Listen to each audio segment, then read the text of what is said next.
Which do you think is more important, logic or emotion? Back in the 5th and 6th century BC, there was a group of philosophers that were basically the secular humanists of their time, known as the sophists, and they elevated sensation above reason. They taught that whatever a person senses within themselves must be true insofar as it appears to be true to that particular person. The philosopher Protagoras came out and explicitly stated, "No one thinks falsely." He believed that moral judgment is in the eyes of the beholder. Another well-known sophist philosopher from that time was named Gorgias, and he stated that he had 3 truths about the world, which were nothing exists, if anything could exist, then it cannot be known, and anything that can be known cannot be communicated. These sophist philosophers created and developed what we know today as materialism. So this goes back as far as philosophical theism. It's not a relative term to today due to modern science.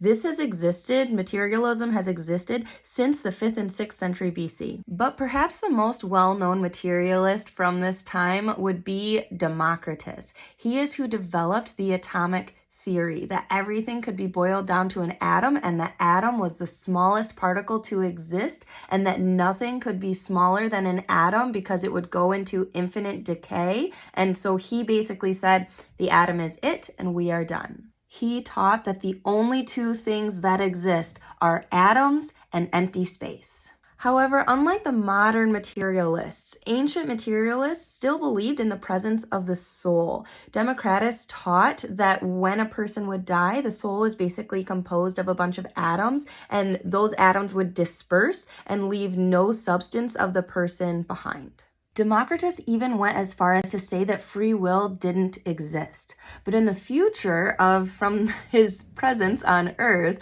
a philosopher named Epicurus came forward, and he did everything he could to salvage free will and re-edified it within the realms of the materialist belief. So alongside these materialists, there was a philosopher that Aristotle said stood out like a sober man, alongside these other pre-Socratic, which is prior to Socrates, these sophist philosophers.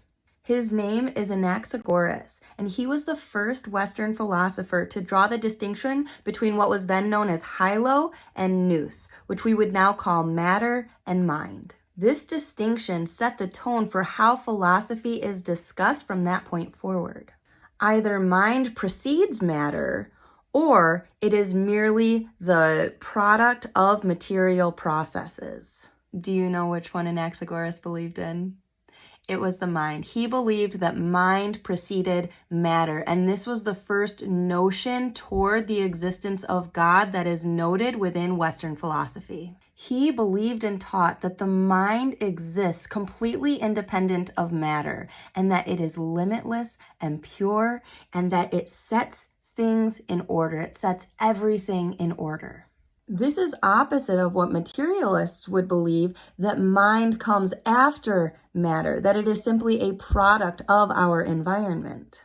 It would be the same mind of those who would say that the world exists based on accidental, visionless, natural causes that cause the world to come to be, for atoms to miraculously come together to form DNA, and then for some sort of revelation to occur to cause human consciousness. This is why Democritus had to embrace so strongly the atomic theory, because if the atom could keep dividing into and from itself, then every level of division would need an additional explanation, and this would go into infinity, which would not support the theory that he is proclaiming.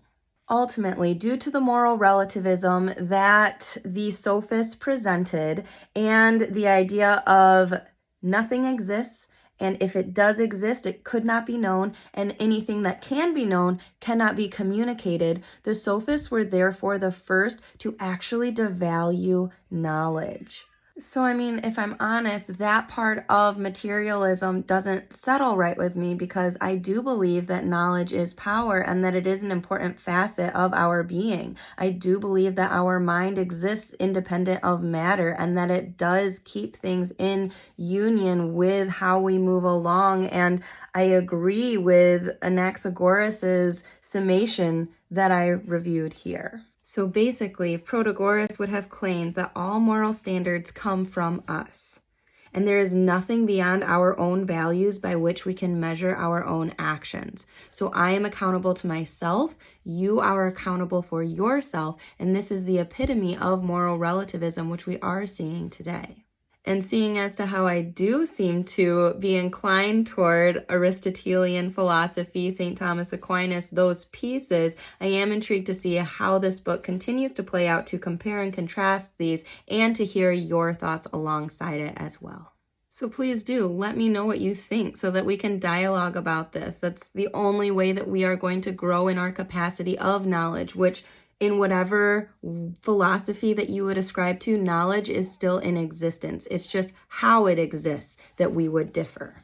And thanks for joining me on this study. I truly hope it's a way that we can get to know and understand each other better.